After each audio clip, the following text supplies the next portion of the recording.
Hello and welcome to the Daily Millwall for Thursday the 13th of August 2026. Now this is going to be a long one. Obviously you've clicked on it so you know how long it's going to be, but I've just started recording and I don't know. I think this might be an hour and a half, an hour long.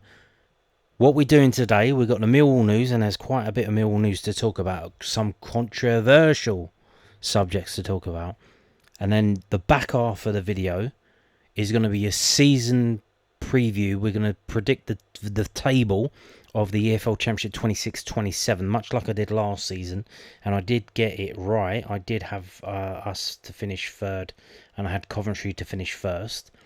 But you know, so it's going to be a long one. So strap yourselves in, get ready for this. First news of the day. It's going to be hard because my tabs are. I've got like 20 tabs open, and they're very small. Here we go. I told you about this yesterday. The third kit. The third kit is launched. The third kit is launched, Mr. President. Oh my God. Yeah, here we go. Millwall launch 26-27 third kit. This was like 9 a.m. or something like that. They did this. Millwall Football Club is delighted to reveal its brand new third kit for the 26-27 season. Oh, well, I should hope it's brand new. The strip is manufactured by Area and is sponsored by Wicket Group and FXD Capital. The red shirt comes with white trim on the V-neck, collar and shoulders, with white and blue trim on the sleeves and side panels. The shirt also contains the pattern of a lion on the chest, as well as a simplified Area logo and retro rampant lion crest. The red shorts come with white and blue trim on the sides, with the red socks and white trim finishing off the strip. The kit will be worn throughout various away matches in 26-27 and is modelled in pictures below by current Lion stars Elkan Baggett, Casper Dinor and Kyrell Lesby. I keep saying Lesby. There you go. Here it is. Here it is. And I must say, I'm not just saying this because of the reaction. I'm not being contrary. I likes it. I do likes it. Now here's the thing. It's a third kit. You know, it's the third kit. It's the third kit. It's third kits. They're supposed to be a little bit. It's a third kit. So, on the basis that it's a third kit, I like it. I do likes it. Obviously, the third kit, do you remember what it was last season? It was the old black with a little bit of red. So that was the third kit last season. Obviously, it's a lot brighter than that one. I think maybe I do prefer it to that. But again, you know, here you go. Obviously, red, white and blue. But you know, I do like it. I do like it. You know, I do like it. This is they tell us the Lions 26-27 third kit, the final one to be unveiled this season, is available to buy online and in store now! Exclamation mark. Well, that's interesting. So obviously you think, well, yeah, of course you're not going to have a fucking fourth kit, are you? Well, you know, sometimes they did do that camouflage one like a one-off special, so it looks like they're not going to do any of that. But I think also they mean the keeper kits, because we've got 2 keeper kits, so I guess they're just going with the 2 different keeper kits. That's it. Click the link above to browse the Lions store. Alternatively, head to the den and purchase your strip, with home and away kits also available. Please note that SPK branding will not feature on the retail shirts, so only the match worn shirts. So again, I presume that they're going to do the same thing that they did last season, where they'll be auctioning off the shirts that have been match worn. One thing to note is those will have SBK on it, and the ones from the shop won't. So that's one way to differentiate. And then they tell us about Area, which, you know, if you want to read that, pause it and read it for yourself. But here we go. We're going to get a better look. So here we go. There's Kyrell Lesby. Interesting to note, it's obviously the Area logo. Now, obviously, in a home and away shirt, they have the Area logo, but then also it says Area underneath. Now, obviously, you're looking at this and you're thinking, well, people have been saying, well, you know, it's scarlet, you know, very bold shade of red, you know, and then it's got the white and blue trim, you know. It's got flashes, some people say, of Crystal Palace. Yeah. Obviously, they are stripy. They are the stripy Nigels. There you can see it a bit more closer up. There's the line. You can see the line, you know, in the fabric, as they say. The lion's head. Yeah, there you go with that. There you go, you know. You get it there. You can see it there. It's all good, you know. Like I said, but again, nobody likes it, but he don't care. I like it. I do like it. Now, in terms of, my favourite one of the third kits overall was the Dutch one. You remember the Dutch one? I still wear that to this day. The orange one. They went for a period where they did like a Dutch one, then they did a Brazil one, which was yellow and green. The third kit, a bit adventurous. Like I said, that's what third kit should be, a bit adventurous. So, but I don't think it's Palace. It does remind me of things that are close to Palace. I don't know if the colours of Surrey are red, white, and blue. This is Dorking Wanderers. I don't know what season this is from. Just Dorking Wanderers, climbed up the leagues. They're now in National League South. As you can see, red, white, and blue, just to various degrees. But also down the road, Aldershot, obviously more blue and less white, but red, white, and blue still, And then I thought maybe it reminds me a little bit of a Scottish team. And we have this from Adrionians. Now, what bringing up Adrionians? Obviously, the blue is just from the sponsorship logo. They normally just play in, red and white. So the blue is just from that sponsorship logo. But Alex Neil, what was the first club that he played for as a professional? In not a youth. It was only Adrionians, wasn't it? I think it was the season before this in 99-2000. So it does kind of give that vibes as well, So there you go. And if we move on to this, which is from shop.millfc.co.uk, you get a look, and now you can see on the sides. If you look on the side, there's a bit of white and a bit of blue as well. But yeah, if I was to rate it, I'd probably rate it about 7 out of 10. Yeah, it's not the best, but it's interesting enough for a third kit. There's the socks, lovely little socks there. Something weird's going on with the shorts. I don't know. This is the front, but it looks like that's taken from the back with the two arse cheeks and no cock and balls. What's going on with the pictures there? Can we sort that out? That looks fucking weird. And then you've got this. So these are more normal, blue and white stripes, and then was it white and black and gold? Normal. And then you got this. There you go. Why not? Why not have a bit of colour? Why not? What's wrong with a bit of colour? Colour. And you go down and you look at all these old kits that they still got. This one is horrendous. The green one, that was awful. And Maguire obviously, didn't pay up for that, did they? So, there you go. But this was the third shirt, 2 seasons ago? This was silver and blue thing? It's better than that, isn't it? It's better than that, surely.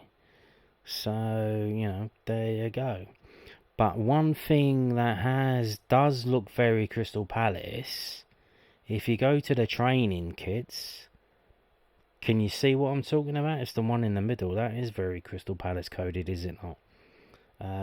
So yeah, I don't know about that. Obviously they do all kinds of shirts, so it's not just the shirts that they play in. They do all this other, training kits, pre-match jackets, walkout jackets. They do all this stuff, There's one there that kind of looks like the kit, but that's the away pre-match shirt. So I mean, yeah, it's all kinds of stuff that they're going at. This is the home walkout jacket for this season. £72.50 for that. But you get the old one. I don't know if this is from last year or from before. £38.25. So the thing is, right, so if you do wait, you can get a bargain, but the problem is you are kind of limited in the sizes you can get on these clearance ones. Some of the things are not available. Obviously the most popular ones sell out first, your smalls, your medium and your larges, and then it's like 3XL, 4XL, that extra small. Here we go. Look, this was the third kit. You look on the one that looked like that, and I think this year's one looks better than that, doesn't it? Obviously, that's not the actual kit. That's a training kit, but it looks similar to that. So I do think it looks better than that one. Obviously that looks a bit edgy, it looks a bit weird, but yeah, I like it. I like the red kit. I do like it. So yeah, here we go. I like it. I like it. It looks good. In my opinion. Right, so now moving on to this from southwarknews.co.uk. Obviously they do publish today. Did you see it in the shops? Did you pick up a copy? Why not? Why not? It's very cheap. I think it's only 50 pence still. I mean, that's a bargain. What can you get for 50 pence that's as good as the Southwark News? I mean, you can't even buy a fucking bar of chocolate for that much these days. It's ridiculous. It's absolutely ridiculous. You know, Mars bar's something like £1 now. And they're giving you all a newspaper for 50 pence. Like, come on, let's go out there and buy some newspapers and support the Southern News. Because otherwise I'm going to have nothing to talk about. Millwall defender ruled out of Championship opener against Bristol City. Yes, so obviously Alfie Doughty, ahead of the game against QPR at the weekend, he pulled up in the pre-match warm-up and he was replaced as a substitute on the bench with Zach Lovelace, and it seems he is now out for a few weeks, maybe as much as a month. So yeah, Alfie Doughty is expected to miss at least the next month, so 1 month. So yeah, the Bristol City game, the Norwich game, the Southampton game, with a hamstring injury. Doughty was due to be on the bench against Queen's Park Rangers last weekend, but felt the problem in the warm-up and was replaced by Zach Lovelace. Doughty went for a scan on Monday, when the nature of the injury was confirmed. Alfie Doughty has picked up an injury. Honestly, I'm not quite sure what the mechanism of how it's happened. The Lions boss Alex Neil said in his Bristol City pre-match press conference on Thursday afternoon. We did a session on Friday. It wasn't particularly big, and I think he stretched for a ball and seemed to feel something, but not significant enough that it got reported. Then he did the warm-up prior to the game and felt the same, an uncomfortable sensation in his hamstring, and we took him out as a precaution and then got it scanned, and unfortunately he's got a little nick there. Asked if there was a time frame on the injury, Neil replied, it'll be over in a month. So obviously Alex Neil, always very coy, over a month. So it's at least a month. Could be more. So obviously the transfer window is still open. Do we need to get a backup left back? Or, what do you do? Obviously they've been playing, was it Ryan Leonard was playing there? Wasn't he? And then Mark Sykes was at right back. Obviously I don't know. Are there any free agent left backs that can come in? I don't know. But we'll see what they do. Obviously he wasn't in the best of shape anyway as a left back. So obviously, we had a load of injuries last season, so I'm sure we'll figure it out. But here we go again, another injury. So yeah, maybe it's the lack of hydration, the drought. Now moving on to this from millfc.co.uk. Lions confirmed 2026-27 dedicated fixtures. I believe that's what they called last season. Themed matches. The themed matches. And they were quite rightly derided for such an Americanism. The themed match. What was the theme? Oh, Remembrance Day. Oh, what a lovely theme. What a lovely theme for a football game. And they've obviously rebranded that as dedicated fixtures. So they have learned. So one thing we can understand is if you moan very loudly and quite often at the club, they will kowtow to all your demands. Good to know. Millwall Football Club can confirm its dedicated fixtures for the 26-27 season. And they've done that. But, I'll just go down below and we can go through it one by one anyway. Saturday the 5th of September. It's quite early for this. They normally do this later on in the day. Millwall versus Bolton Wanderers Junior Takeover Day. And that is when they have junior Lions doing the job of the Millwall staff, just to demonstrate how easily they can be replaced. No, I'm joking. Saturday the 31st of October. Is that Halloween? Is that Halloween, by the way? Remembrance fixture on Halloween. Obviously, what's that? 11 days before the 11th of November. So that is, quite a way away. Well, it's only 11 days, or 12 days, technically, I guess. Millwall versus Derby County Remembrance Day fixture. Saturday the 19th of December, obviously the last home game before Christmas. And, this is the game, they always use this game. Millwall versus Charlton Athletic. Jimmy's Day, obviously Jimmy Mizzen Foundation, raising money for them. Saturday the 30th of January, Mill versus West Bromwich Albion is Memorial Day. It was obviously when we remember all of the fans that have passed away, especially the ones in the last year. Saturday the 27th of February, Mill versus Preston North End is Community Day, which is primarily a day. Mill Community Trust, they highlight what they do in the community and they raise money for that, and they bring along the local children and whatnot to attend the game. Saturday the 20th of March, Mill versus Cardiff City is Dockers Day. Cool. And then Saturday the 17th of April, Mill versus Southampton, Eltham and Chislehurst Parachute Regiment Collection. Interesting. I wonder why they didn't swap them around. Obviously Southampton, they have docks in Southampton, don't they? Do they have docks in Cardiff? I don't know. I think they do, don't they? Was it Tiger Bay? They have docks there. Well, they used to have docks everywhere, didn't they? But, big docks. I think they do. Obviously, they have docks in Southampton, but industrial docks, so I'm not sure. They have, obviously, they have cruise liners that go out of Southampton, I believe. And then I think they dock them out Southampton, and then people get off and they get the train to London.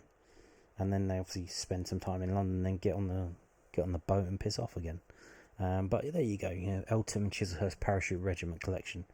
So there you go. These are the days coming up. So if one of these days is important to you and you always try to get to that game, they have given you the dates in advance, way into the future. Now, one thing to know, however, I believe at the moment, the last two, is it the last two? No, the last three, I think, can still change. So I don't know what happens if they change. Now, obviously, the changes that most likely are an early kickoff, 12:30 kickoff. So that obviously, if they change to Sunday, if they change to Friday night, what are you going to do then? If they change to Monday night, what are you going to do then?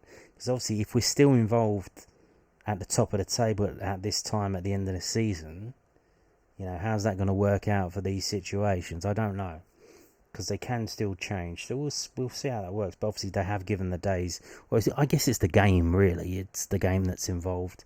And then obviously, at the moment, these are the dates that they're taking place. So, there you go with that. Now, also from millfc.co.uk, Job Centre. Are you looking for a job? Give us a job. Mill hiring player care assistant. Okay, what's that about? What do you think?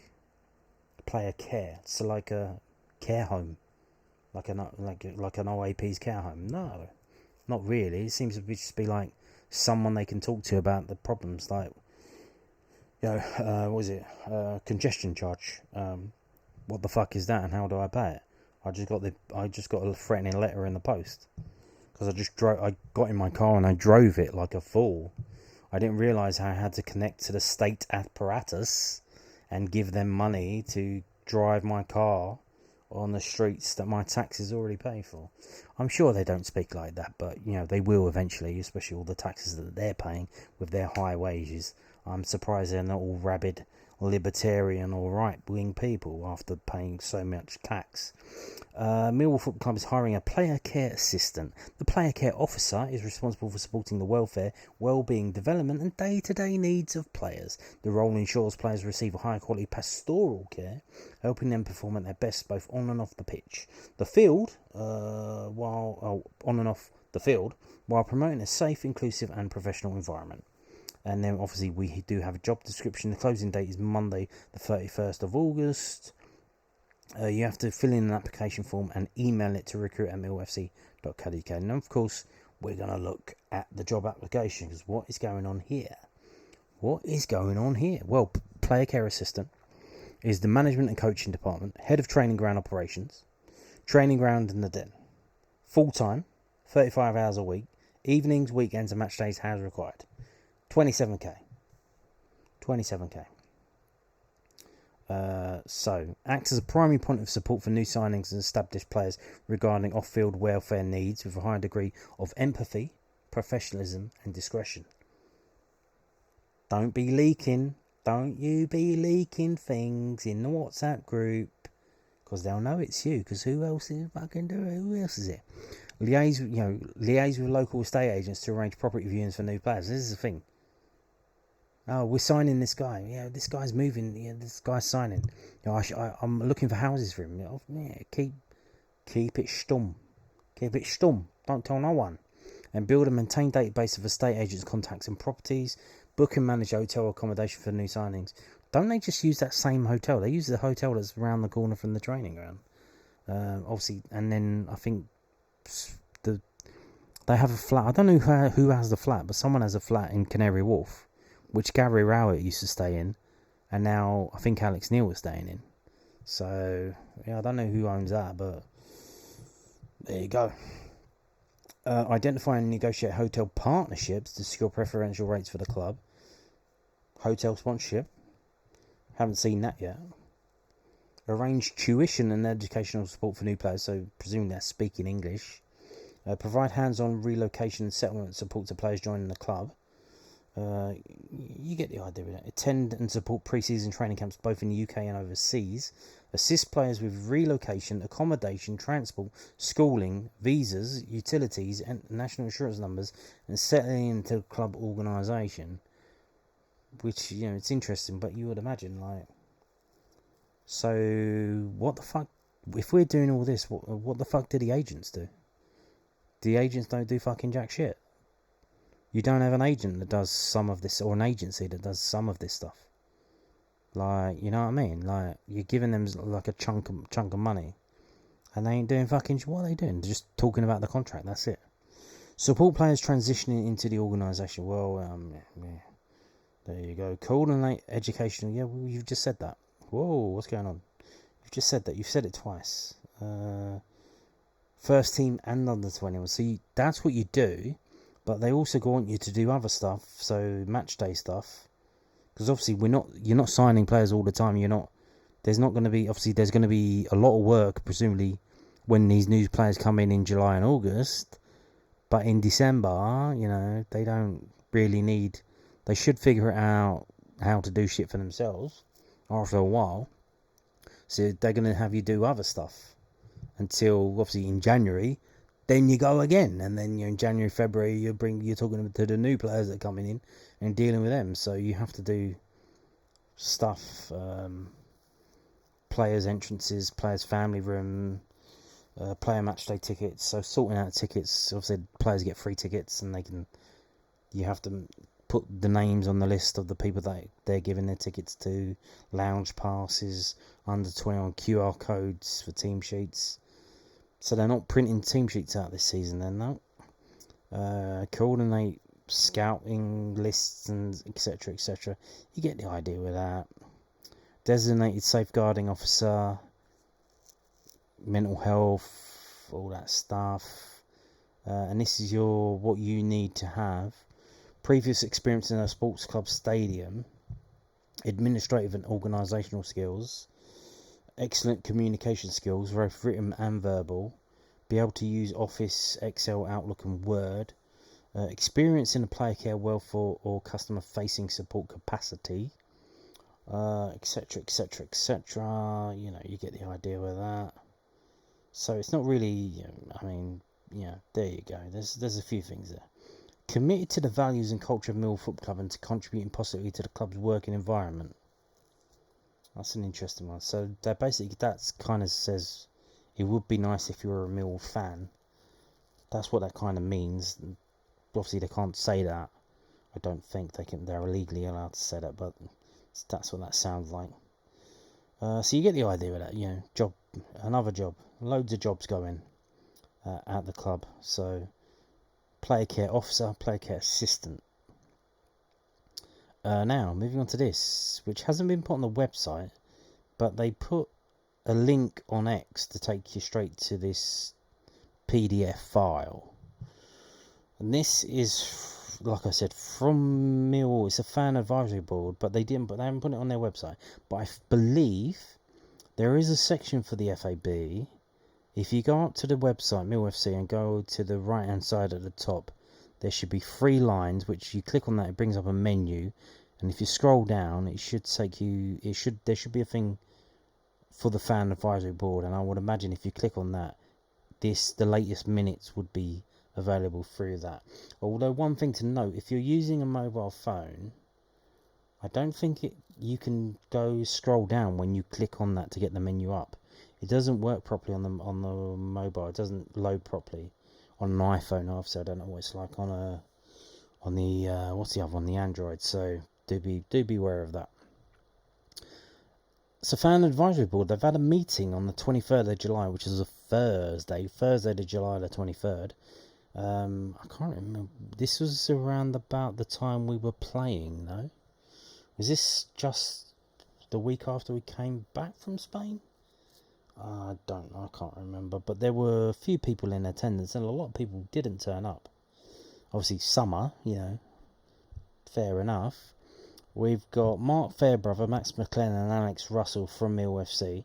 And from the Fan Advisory Board, we have Stuart Hill as the chair, Rosalind Huish, who is the vice chair. Now, interestingly, so Steve Turner of the MSC wasn't there, but he subbed out for someone else from the MSC. So the place, you're allowed to do that? So the place on the board is for the MSC. But they've just chosen to give it to Steve Turner. But then when he can't go, they just bring in a substitute.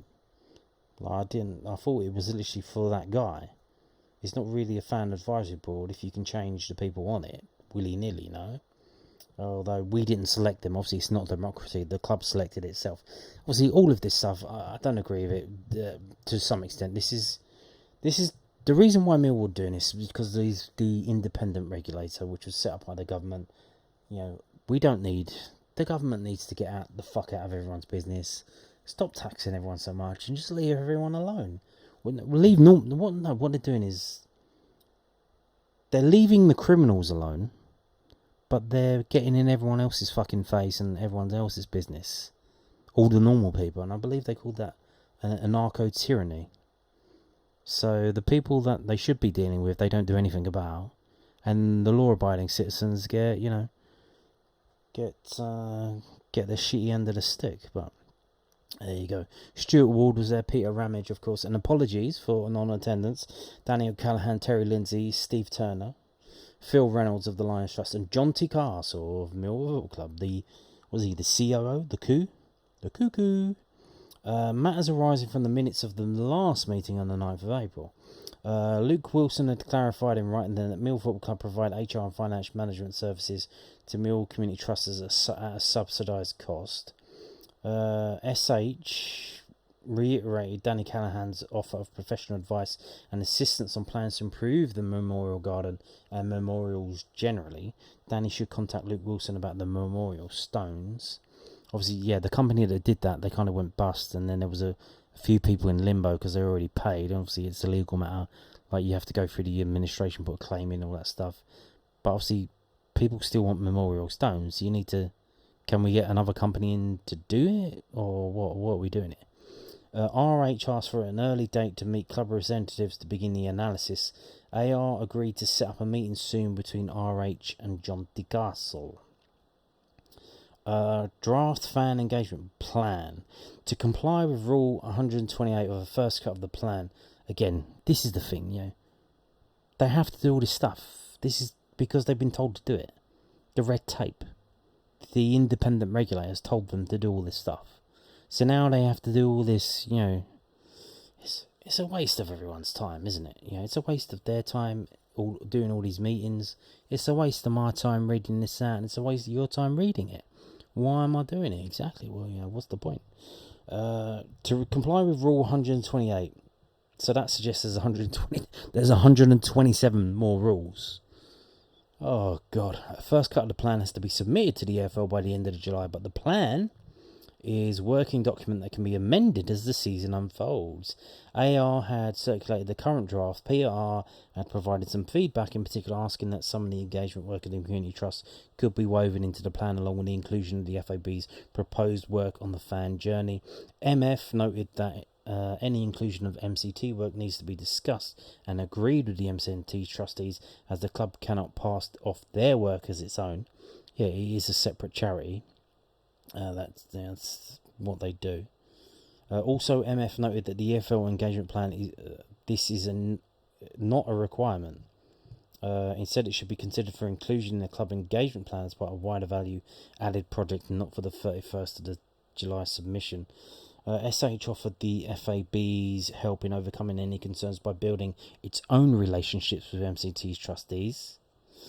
JG said that Steve Turner had asked for the inclusion of clear bullet points about what the MSC does. AR agreed and would include a reference to the MSC personnel.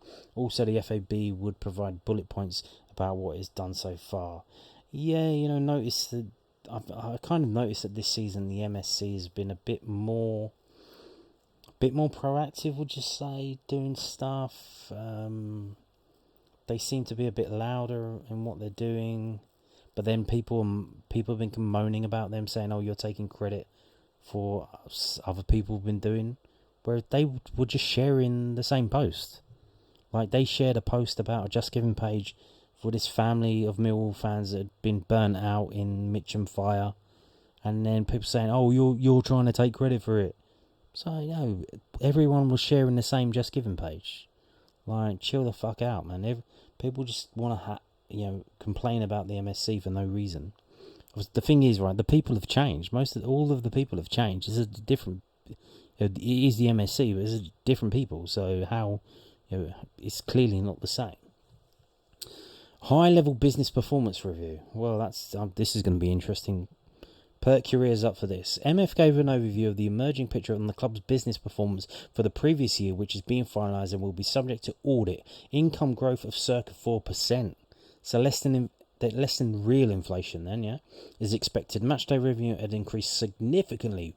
Well, yeah, I mean, we sold all these tickets. Has had revenue from hospitality. Just under 13,000 season tickets had already been sold, and well over 3,500 memberships.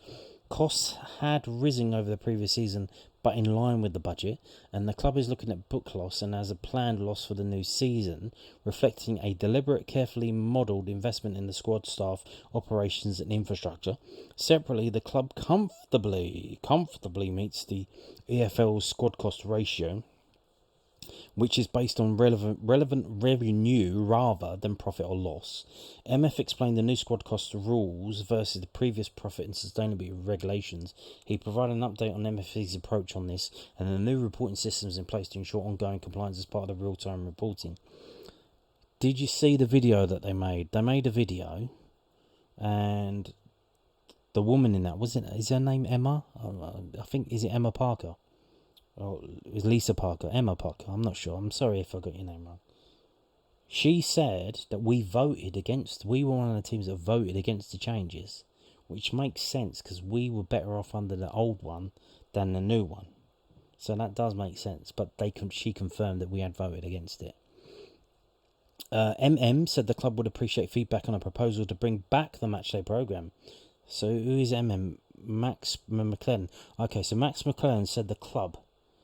So they're thinking about it. And they said, can you ask the people? You ask them, because we don't want to ask them, because we're too scared. Because all they do is moan and complain. So you ask them, and then we'll get the feedback from you. So bring back the matchday programme. Now, again, this is the thing, it's more complicated. Because you do have the one by Chris Bethel. And, they don't let him come into the grounds of the club to sell it. So why don't you kind of do a thing where it's like a joint production between the club and... I'm not sure if they're allowed to do that or how that works, but why don't they do something like that? And, get him to kind of run it? I don't know, but, I don't know, but yeah, it's a bit weird now because, you're kind of shitting on him if you do your own one completely and cut him out of it. This time with variable print runs to match the expected attendance at each game. MM acknowledged the sensitivity around the fan programme, and proposal would have to be discussed with the fans who produced that. SH agreed that the FAB would take the proposal away and discuss it with the MSC. So the FAB are talking to the MSC, and then so they're all talking to each other, and no one's talking to you. Has anybody spoken to you? No one's spoken to me. Have they spoken to you? Oh. Upcoming plans for development. Here we go. What's this about? presented JCs, so that's Max McClellan and John T. Castles, because obviously John T. Castle wasn't there, so Max had to present it. Written report on developments, which included significant improvements at the training ground, new and additional turnstiles at the Coldblow Lane stand, modified match camera positioning. So that is the match camera that does the pictures. I didn't notice anything in the Antwerp game, to be honest. So I didn't notice anything different with that. They do have to build a longer gantry for that in the future. If we want to get into the Premier League, it needs to be larger. There is a size limit for that. Increased space in the fan zone with more weather protection and improved AV and TVs, which we installed after the international break. Relocation of the shop and bars to improve crowd flows in the fan zone. Obviously, if you have a shop, if you have a bar, there's going to be a queue. There's going to be, people just going to get their drinks and then stop, and they're going to stand around the bar because, presumably once they finish their drink, they're going to want to go and get another one quite quickly. So, there is that. Refurbishment of executive boxes in the Dockers stand. The new terms of use of the boxes mandated the purchase of food with the package, and there had been investment in the kitchens to support that. The previous arrangement, where food and drink did not necessarily have to be bought, had been economically unsustainable. What? What the fuck is that about? So if you buy a box, you cannot just buy a box, you have to have food with it. So that's not included. Why don't you just include that in the price and then people can order what they want? So you're telling them people are paying thousands and thousands of pounds for a box, and then you're demanding that they have to buy food and drink as well. What if they don't want food and drink? What if they don't want it? I believe in the past, though, they'd let people bring in their own food and drink, so they were able to cater their own boxes. So maybe they'd stop that and said, look, if you want anything, you have to going to get through us. Which is, before, they could just bring in a bottle of Jack Daniels. And now, if they wanted to buy a bottle of Jack Daniels from the club, even if they sold it, but maybe they won't, they'll probably sell it for like 80 quid. Like you can get it from Tesco's on club card deal for like 25. But they're going to sell it to you for 80, obviously, for the markup. The floodlights have been upgraded. I thought they were already fucking upgraded. I thought we had that, was it Max Amaze? The floodlight show? The flashing lights? They've already been upgraded again. New TVs in the concourse. Oh, okay. Are they bigger? Are they, are they OLEDs? Are they 4000K? Like, what's the deal with this? Are they better TVs? I don't know. Detail. JK asked for improvements in the entry and egress for fans with disabilities, noting that last season queues had been crossing queues in the fan zone, making mobility difficult. MF commented that relocation of facilities should make a big difference. AR commented that we needed to be in readiness for the level playing field audit this summer, and the level playing field is an organisation that deals with disabled fans attending sports stuff, and they kind of go out every year. They send a person, and then they get them to do a report, like how easy it was to use a particular sports stadium, and then they publish that on their website, which obviously then disabled fans can read and figure out, how do I use this stadium in the future? How do I do it? I'm in a wheelchair, or I'm this, I'm that, The meeting noted the relevance of RH's work on the fan journey to this particular issue. MF agreed the club would share the new floor plans with the FAB and MSC. Lionesses. MF gave a confidential update, don't tell anyone, on the club's provisional thinking about how best to support the Lionesses' development and sustainability. There was a working party looking at the issue, which included Jordan Butler, who is the current Lionesses captain. The club would develop a proposal to put the trustees of the MCT, which is where the Lionesses sit currently. Okay. Hang on, the club would develop a proposal to put the trustees of MST. To put them where? To put them what? To put them where? I don't understand. It doesn't say anything. Obviously, it is confidential, so presumably they're not allowed to say. FAB terms of reference. The FAB had suggested some revisions to their terms of reference in a consultation draft. The proposed changes include the process for refreshing the FAB and replacing its members, voting in the FAB, and clarification of the remit of the FAB in relation to the MSC. So again, the FAB, at the moment, the club has organised the FAB. The club admitted the members of the FAB that it's not a democracy. They don't have, so presumably they're going to say the FAB gets voted in by members of the MSC. Is that what they're trying to say? I don't know, but interesting. Obviously, the thing is, they had to do this as part of the rules of the new independent football regulator, so presumably they just did it because they had to do it. But maybe the plan was to have them voted in. I don't know.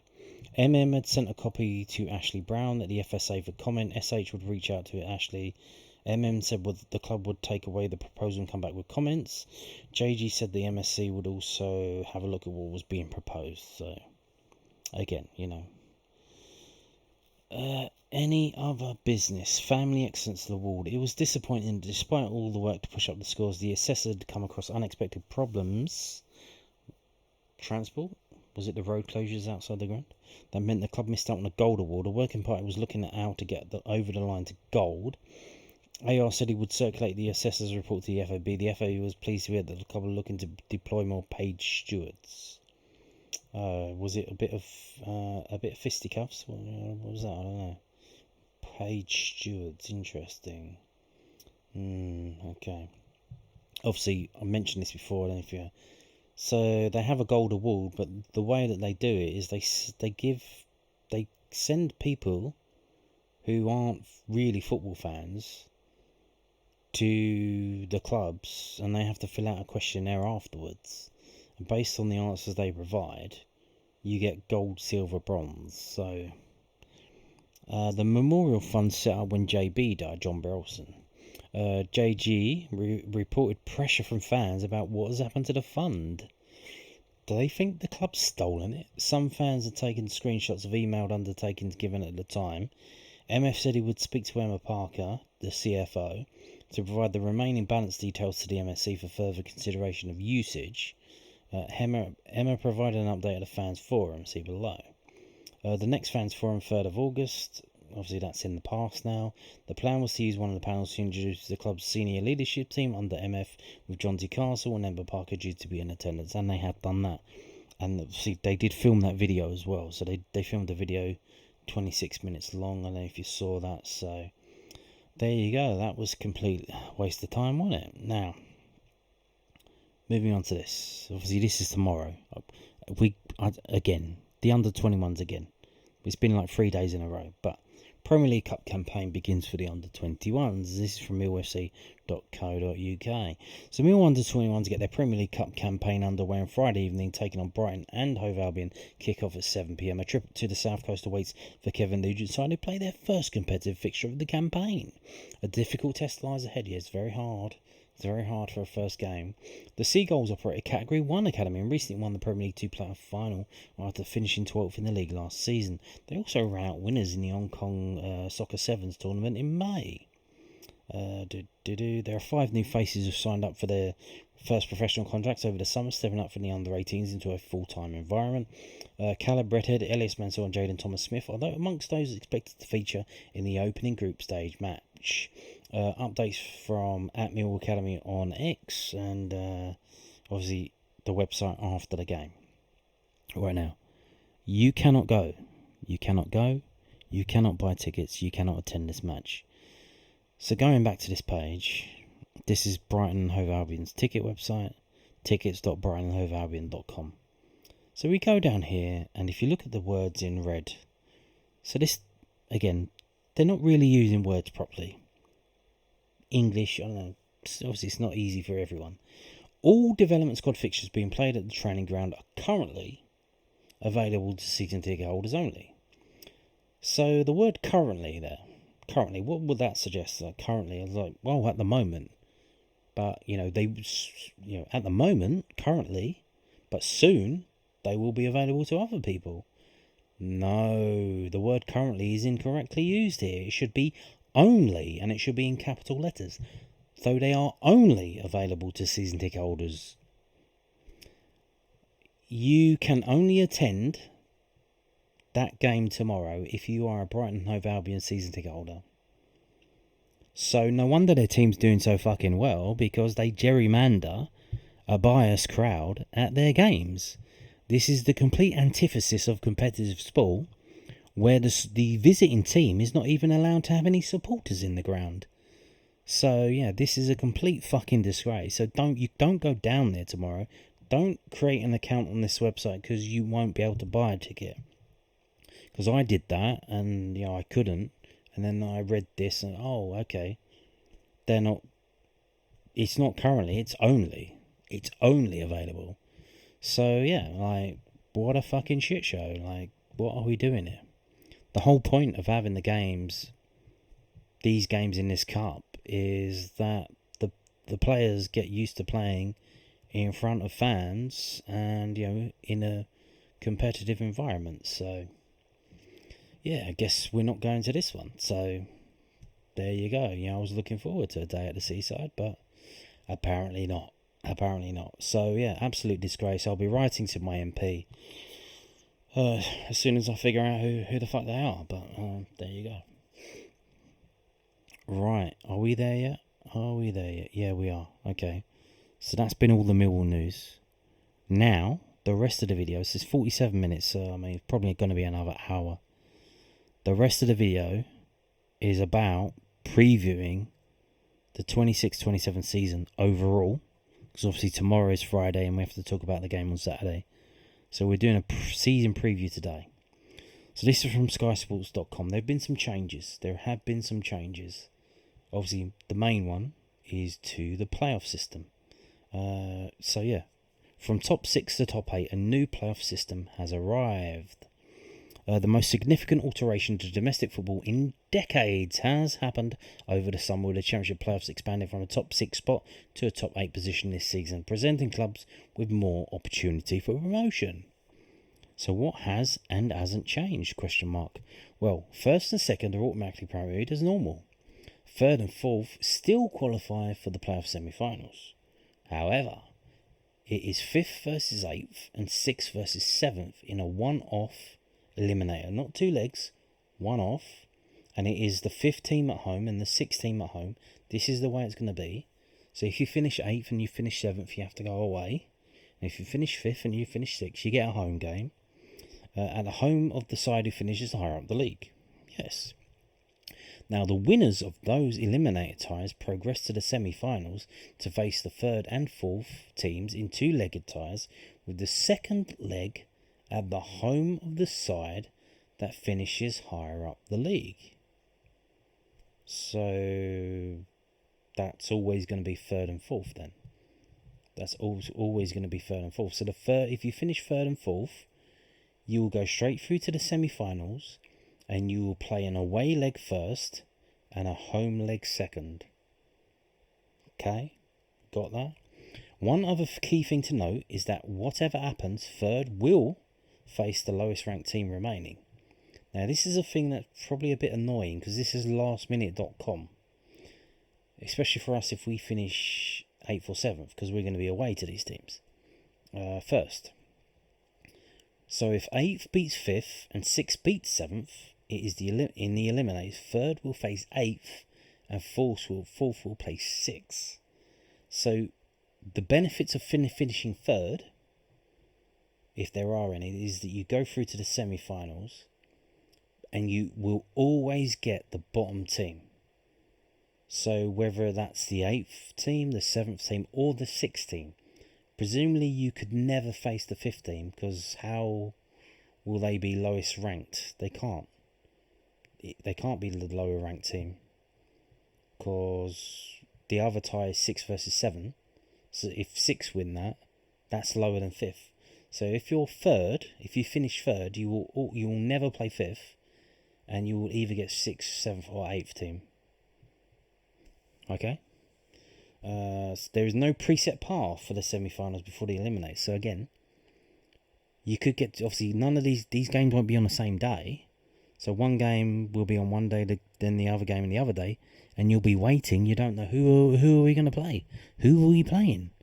Who are we playing? We don't know. Oh, we have to wait to the game, and then you're gonna. Oh, okay, now we know who we're playing. Now we know which trains to book. Now we know what day to book off work. Now we know when this and that and all of that bollocks. So yeah, that's a bit annoying. To be fair, that is a bit annoying. As per usual, the winners of the 2 semi-finals meet at Wembley for a place in the Premier League. Huzzah! Are the relegated clubs automatic favourites? Well, I mean. The thing is, obviously, Nuno Espirito Santo is the West Ham manager. He won the championship with Wolves in 2018. Now, that was, 8 years ago? Oh, that's a long time ago. So you get the idea with that. Burnley got a new manager that nobody fucking knows, so that could be a bit weird. He's a Belgian, so there is that.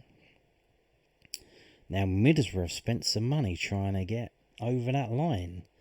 They have brought in Will Lancashire, and they brought in Sebastian Berhalter. He's an American player.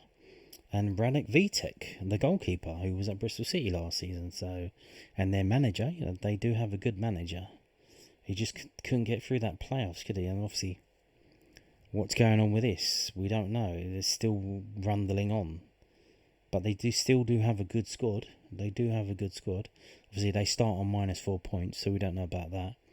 And obviously, there have been other managerial changes. Tony Mowbray's back at Blackburn. Is he okay? If we had some health problems, so hopefully that doesn't end in a sad situation. Watford have brought in Alessio Dioniso. Who the fuck's that? Exactly. Michael Scubala has left Lincoln City. Now, this is the interesting one.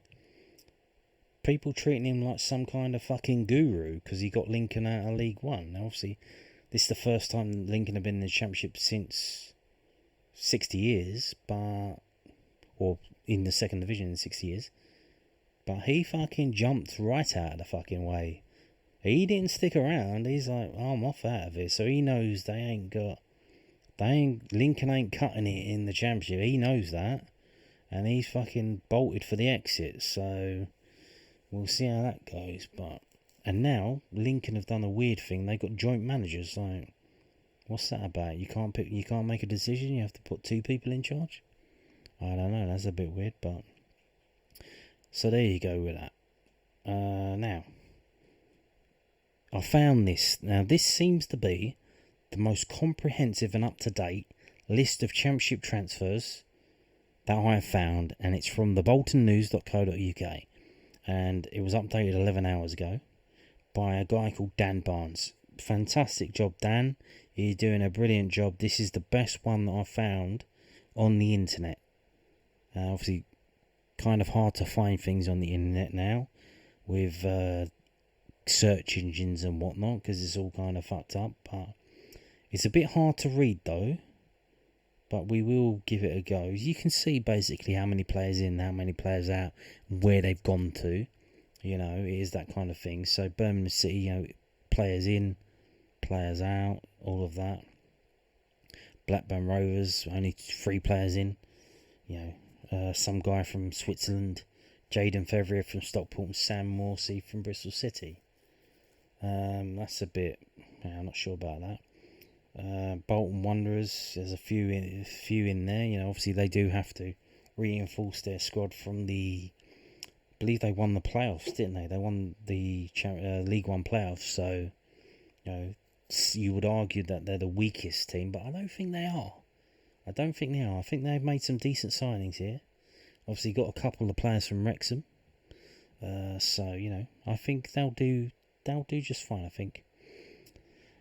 Bristol City, obviously, again, a lot of players coming in. The new manager, they signed that Tolodge, but I wasn't impressed with him. I see him in the Bristol City Walsall Cup game, and he was blown out of his arse after 30 minutes. So I don't think he's conditioned himself properly. So obviously, maybe that's just again, they tell us, my apologies for all these flashing ads. I've got ad blocker on, but it's not seemingly doesn't work on this. But fair play to them. They put this together. Let them have their ads. They tell us about the players that we sign, about the Championship, how it's a tough league, they're going to need time to get used to it and all of that. So maybe it's the same with this guy from Plymouth, obviously from League One into the Championship. So maybe he needs to get the fitness up, and then we'll be ready to go. But you can see a lot of players in, a lot of players out. Sinclair Armstrong out, Mark Sykes out, Josh Stokes, McCrory's gone to Rangers, Glasgow Rangers, Burnley. Only 3 players in. A lot of players out for Burnley. Only 3 players in. Interesting. Thing with Burnley as well, I think they tried to get, was it Craig Bellamy? And he just said, "No, you're alright.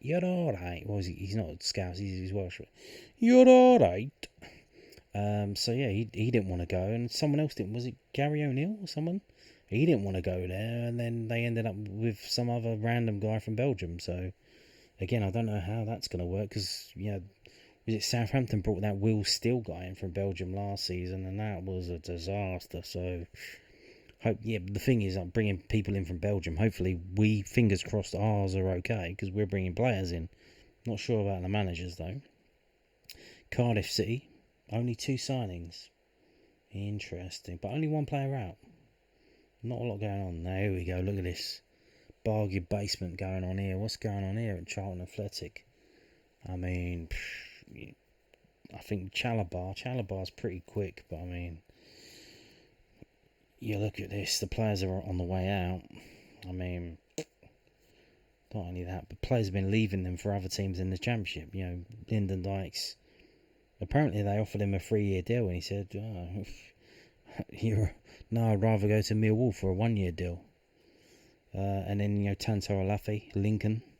So presumably they offered him a 3-year deal, but it was on less money per week. So they amortised it over 3 years. And he's like, well, I'll just go year by year, and I'll get the best offer each year, and it'll probably be more money than you're offering me. So we'll see how that goes, but... I mean, a lot of turnover there. Is that going to be enough to keep them up? Derby County, Sammy Smodix, Bobby Clark, Charlie Taylor.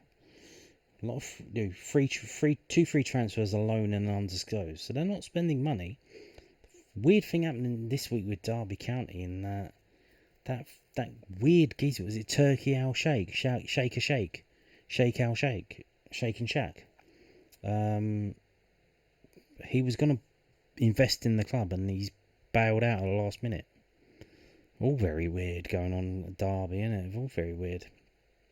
Lincoln City, I mean, I think they know. I mean, look, loan, a free transfer, and one other signing that they've spent money for. I think they know they're up against it, Lincoln City.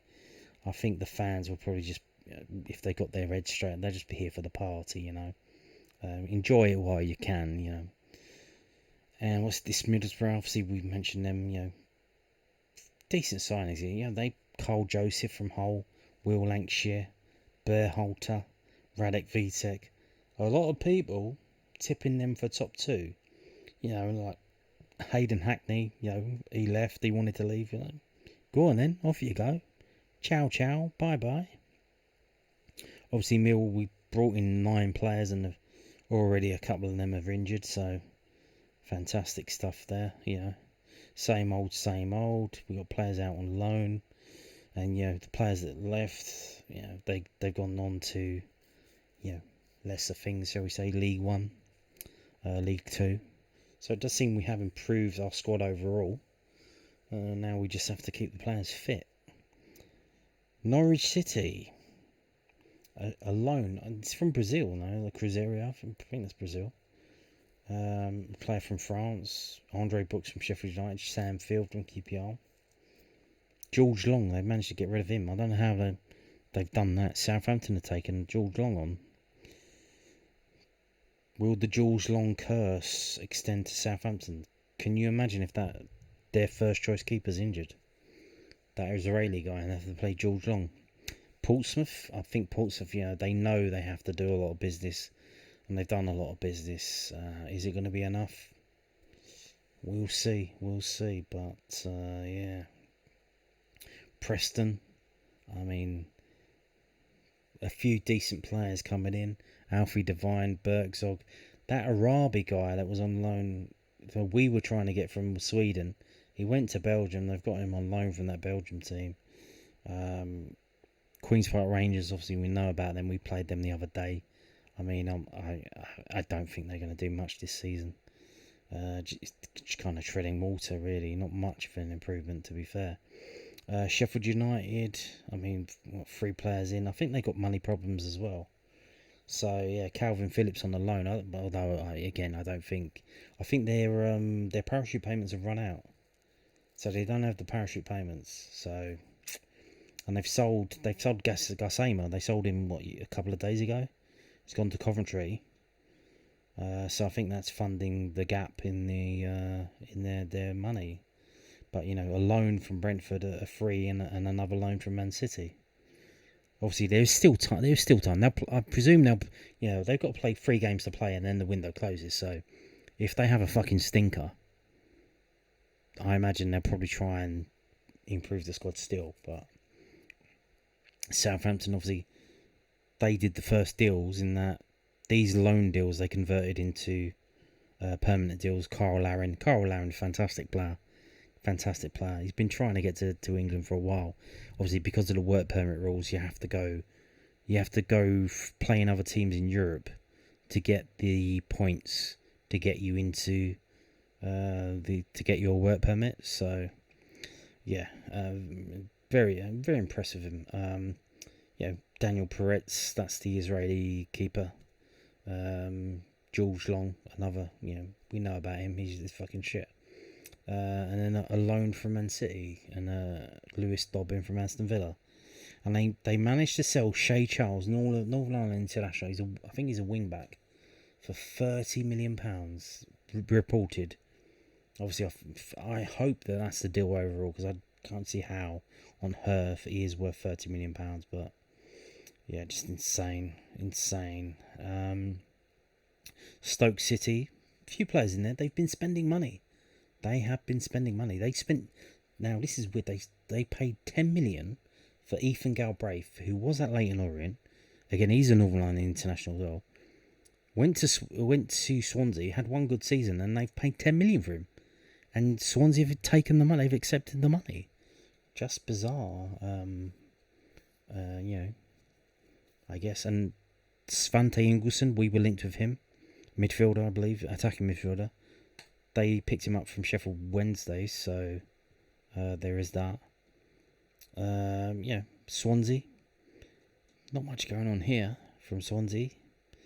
They signed the New Zealand guy from Motherwell after the World Cup. I don't know if they were doing the deal before the World Cup or they off the back of that. You generally find it doesn't really work out when you sign players who've had a good World Cup, especially players from lesser nations. To all due respect to New Zealand, it doesn't really work out. It doesn't translate their performances for their country. They step it up, and they don't really replicate that in the league. So you get the idea with that. Watford, I mean, here we go. Look at this: Udinese, Bologna, Udinese. I mean, are they Udinese's B team? Like, what is this? So again, and then on the way out, one player out to Udinese. So again, they're swapping players between each club. Is that to get round the rules in terms of? So they're pushing money from one to another, but they own both teams. So overall, what does that mean? I don't think it means much, to be honest. West Brom, I mean, what are these signings from West Brom? I mean, looks really, like, this is quite awful, isn't it? Quite awful. You know, Jed Wallace is gone, Colin Grant's gone, Alfie Gilchrist is out on loan. And they brought in, you know, guy from Falkirk. I think he's a striker. They've brought in a Scottish striker. Good luck with that. They brought in a youngster from Chelsea. Guy from Oxford. They signed that Nolan Galvez from Rodez that we were linked to, the right back. So, I mean, yeah, I'm not sure about these signings. West Ham, they've only brought 3 players in. A lot of players are gone. Fernandez to Tottenham. Callum Wilson to Brentford. Somerville to Saudi Arabia. Yeah, Freddie Potts has gone to Belgium. So obviously, you know, there is a month still to go, or the end of the month the transfer window closes. So will more people leave? Who knows? Wolves. Yeah, weird that they let the old guy, the old manager, bring in a few players, and then they gave him the sack. And apparently they gave him the sack the day before, shortly before, there was like a bonus due. So because they sacked him, they didn't have to pay him that bonus or something, or like an extra year would kick in. So they just, yeah, a bit of skullduggery there going on with them. And they brought in, is it Portuguesa? So, yeah, but I mean, again, you know, is he too old, Kieran Trippier? Didn't really do a lot of Newcastle, did he? Raul Jimenez from Fulham. Like, they're still going to be a good team. So, yeah, we get the idea with that. Wrexham, Danny Imray, Ben Whiteman, Anthony Patterson. We know about Patterson, obviously the keeper. But you do imagine, you know, I think they spent a lot of money on these 3 players. And if the old Parkinson, if he don't get a tune out of this team after spending the money, you know, they're not fucking around. They want to get promoted. They've got this TV show. They've got all these American fans. They want success, which is in the Premier League, because, you know, obviously the Premier League is the big thing out there. They don't want another season in the Championship, and if it looks like that's what they're going to get, I can see them firing the manager, and then who knows, you know, who do they get in to replace him? I don't know how that's going to work out, but there you go. So again, this is from the boltonnews.co.uk. If you wanted to see all the transfers, this is, from what I understand, the most up-to-date and comprehensive list of club-by-club transfers in the EFL Championship. Right, now, moving on to this. So that's a bit hard to see, isn't it? How about we do it like this? We do it by confirmed transfers in the Championship from players coming into the Championship, and this is from fopmob.com. So we can click on different buttons and we can move it around. And here we go, Will Lancashire. So these are the teams that have been spending money.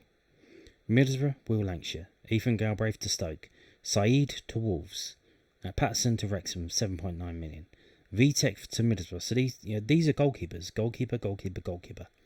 You need a goalkeeper if you want to do well in this division. So again, keep that in mind. Jensen, is he going to step up? Again, Ravaglia, 6 million for Watford. Was that a waste of money? Like, presumably they think he's going to single-handedly keep them up. Bobby Clark for Derby. John Solis for Birmingham. Alfie Devine for Preston. Apokwu for Swansea. And here we go. Look. Again, these numbers that they're listing, you kind of have to take them with a pinch of salt, because when we get to R1, it says 5.1 million for Cervais. Now, again, I think that's like with all the add-ons thrown on. So the basic is probably closer to like 2 in it, 2.5 or something like that. Danny Imray, Elijah Just, Manor Solomon, Milan Smith, the Stoke, Raghubar for Burnley, Tolodge. So again, you get down. Who's been spending money? There's Arcont, again listed as 2.6. Not sure about that. So you see who's been spending the money and who hasn't been spending money. There's an Ipswich transfer listed here because technically this went through on the 4th of May. It's just a conversion. They had him on loan and they converted it. So, that is there. But you get down, you start to get down, and you get down, and then you get to the teams at the bottom of the table. Portsmouth and Blackburn and, others. And you got your Portsmouth, Owen Kenny, 34k from Dundalk. So, but there's not that many players that have commanded a fee overall. I mean, what was that, 40 players, 30 players? I mean, was it 10, 20, 30, 40, maybe 50? But that's it. And then you get to loans, and then, down here, free transfers. So, I mean, I think there's still business to be done, I think. And again, you imagine players out. Who's got the money? Who's, Southampton have just sold Shea Charles for 30 million. How much of that 30 million are they going to spend before the window closes? And like I said, there's 3 games to go before the window closes. So the teams that start badly, maybe it's going to be a blessing in disguise for them, because then they can pump out the cash and buy some players. So you get the idea with that. Now we've got this, which is obviously, I don't like AI. You're seeing AI here, there, and everywhere. You're seeing it. People are using it to write scripts for podcasts, and they're just reading off the script like a robot, and they're doing these thumbnails, which if you want to use AI to do a thumbnail, fair enough, but it's very lazy in that they don't have their own style, and then they don't get the AI to do a thumbnail in their style. What's the vision for you? They just ask it for a thumbnail, and now you have all the thumbnails that all look the same. It's all very weird. It's very lazy. I use the same thumbnail over and over. Apparently you're not supposed to do that. You're supposed to change it for every video, because YouTube is pushing videos, not channels. They don't push channels. Apparently that's not what they do. But it is what it is. Well, I don't care. I'm not. I'm happy with the views I get. So this is a projected table. They've used the simulation. We live in a simulation, and they've simulated it 10,000 times. And this was published on the 5th of August. So again, I don't know if they updated. They've only given us the top 8 and the bottom 3. So they think West Ham are going to win the league with 101 goals scored, 53 goals conceded, but only 92 points. I don't think if you score 100 goals, you only get 92 points. I'm pretty sure you might be up to 100 points. And then we have Wolves with 83 points, so a long way behind for a top 2 team. And then you've got Southampton in 3rd with 77. Now, does that include their minus 4-point deduction? So then they would be on 73. Did you simulate that? Was that in the simulation? Did you take account of that? I don't know. Middlesbrough in 4th with 76 points. Burnley in 5th with 73 points. Sheffield United, not many people backing them to do anything this season, with 70 points. Norwich in 7th with 69 points, and Millwall in 8th with 66 points, from 66 goals scored, which that sounds about right. Only scoring 66 goals in a season, and they've got Lincoln, Charlton, and Bolton to go down, but they think it's going to be very competitive. So how does this work? Because they've got Lincoln on 50, Charlton on 49.9, so presumably 50 as well, and then Bolton on 49.6. So it looks like it's going to be a 3-way tie, just going down on goal difference. I don't see that happening, to be honest, to be fair. So yeah, there you go. That is one table prediction. So let's get on to another one. This is from betting.betfair.com. Jack Critchley. This was published on the 4th of August, but it's been updated on the 10th of August. Right, so where we got? Where are we going? Down. Right. Okay, so this is his ranking. And then he gives a little thing underneath. So champions West Ham, 2nd Middlesbrough, 3rd Wolves, 4th Norwich, 5th Burnley, 6th Southampton, 7th Wrexham, and 8th Birmingham. We are 9th. We miss out. Mill miss out. And to get relegated, Watford, Cardiff, and Lincoln. Cardiff, huh? Interesting. But Bolton stay up, just. And Charlton stay up, and Blackburn stay up. But Sheffield United are down there. So the last one, the simulation had Sheffield in the playoffs, and this guy's got them in 18th, even though they're 14-1. So that is a shock. The odds are here. So 14-1 to go up, and they're 18th. So he's a massive downer on them. Norwich, he's got them above because he's got them 4th and they're 14-1.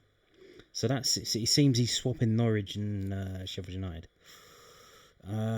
So yeah, West Ham to win the title. I'm not going to read all this. Where's the Millwall? We're 9th. Yeah, where are we at?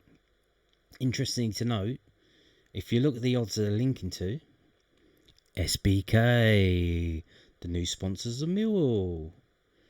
Funny how that works, isn't it? So, Millwall defied their pre-season expectations in 25-26, reaching not my expectations, I had us finishing third, reaching the playoff semi-finals before coming up short against Hull.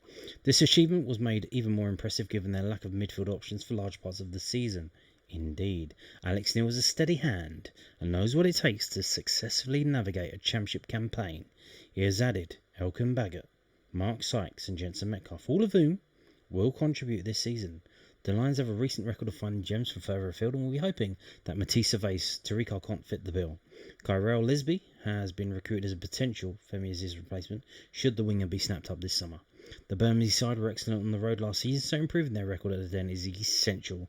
They do lack a little consistency, and dropping points against some of the lesser lights could prevent them from reaching last season's dizzy heights. Exactly. You bring Alex Neil in and he has a fantastic record. He's got 50% win rate, but the Millwallness is still there. We still fuck up against these teams at the bottom. We don't win the game, we draw the game, or we lose the game. We don't put these teams out of sight, we just nick results. A win's a win, whether it's a 1-0 win or a 6-0 win. A win's a win, but we're not smashing these teams, even in performance, because that's not really how we play. So yeah, this is from betting.betfair.com. Now moving on to this, which is from, well, that's just giving it away. Thanks for that. We have to go back up to the top. This is from sportinglife.com. Remember them?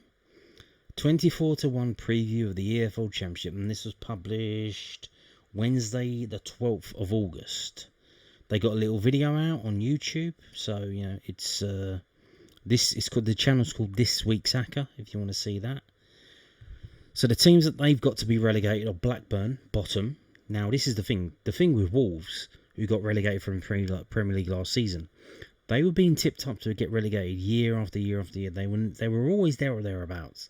And finally, it came for them, and they did end up getting relegated. Similar thing with Blackburn, they think.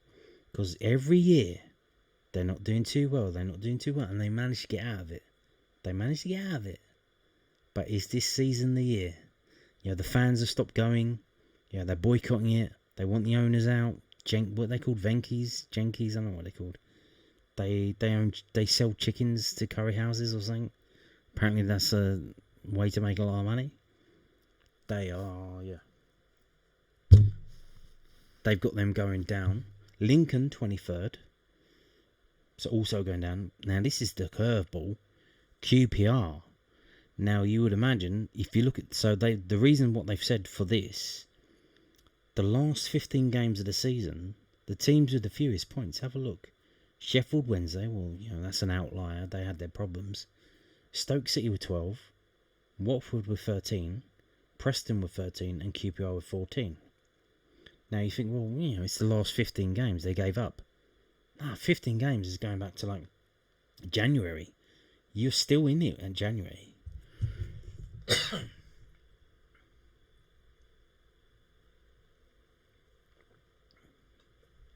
So yeah, it's not looking good, is it? Although I do wonder, why have they gone for QPR and not Watford? Watford are in the similar position. So Amit Bhatia has stepped down from the board and sold his shares.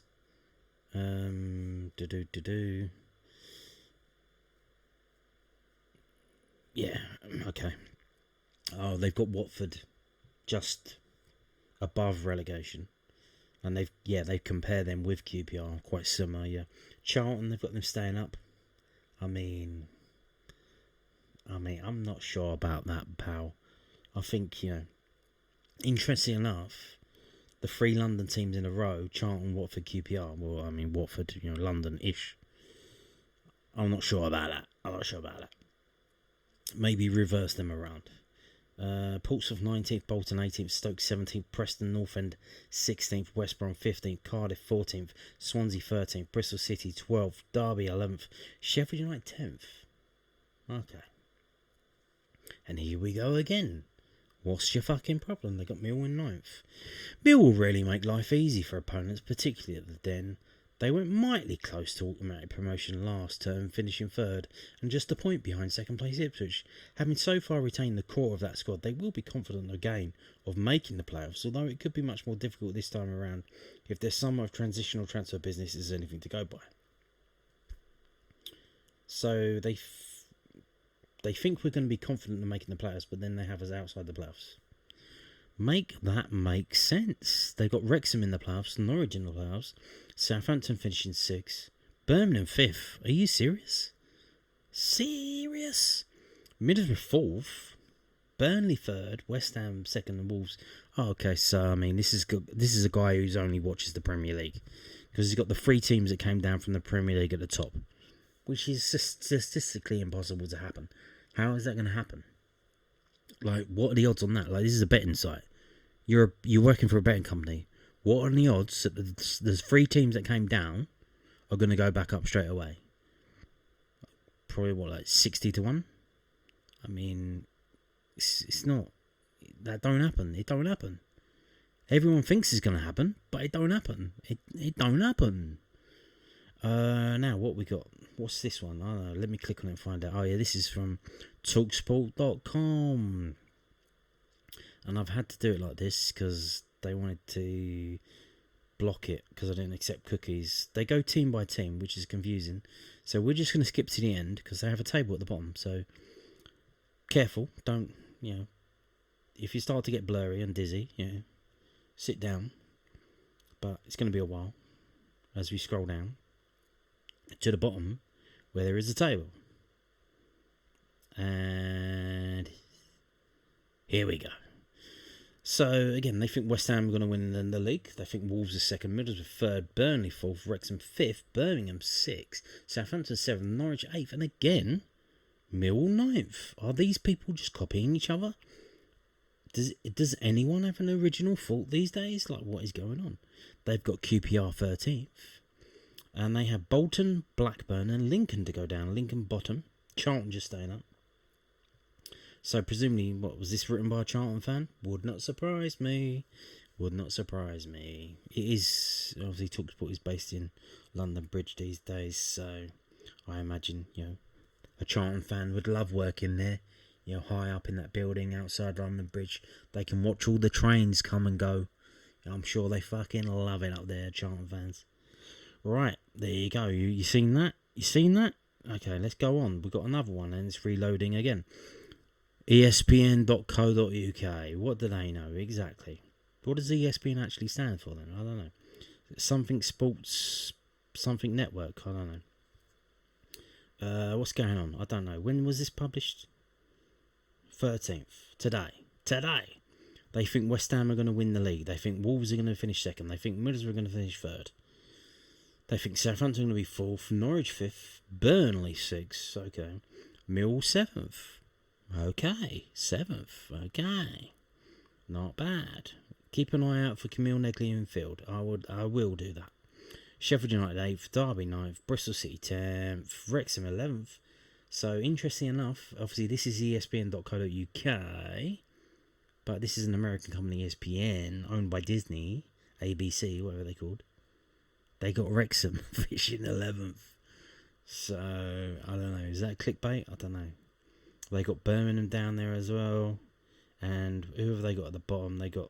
Here we go. I love this. Whoever wrote this, I love it. Charlton 23rd, getting relegated. Bye-bye. Bye-bye. They got Lincoln bottom. I mean, fair enough. It's going to be... And they got Bolton going down as well. I'm not sure about that. Key dates, clearly Mill versus West Ham is the first key date there. Although, it's September the 19th at the Den, February the 21st at London Stadium. Exactly. The playoff final is the 29th of May. Okay. So there you go. You get the idea with that. We got a few more coming up. What's this? This is the weirdest one yet. And okay. So this is the analyst.com, which is, I think, it's from Opta. And this is just ridiculous. This is ridiculous. So, XPTS. What do you think that means? Expected points. So they think West Ham are going to win the league with 77 points. Like, what is this? What is this? Absolute dog shit.